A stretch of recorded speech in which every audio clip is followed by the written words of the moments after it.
Darating talaga yung araw na lahat tayo mag-asawa na sa larong ito.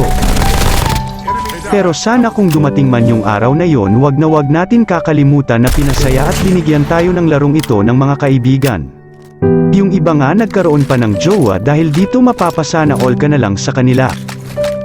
By the way, ako lang ba yung ganito na ngayon?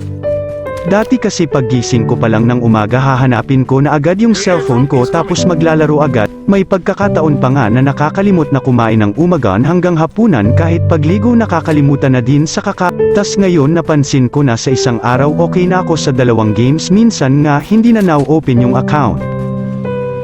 Ganito na talaga ngayon kasi sign na to para magseryoso na sa buhay.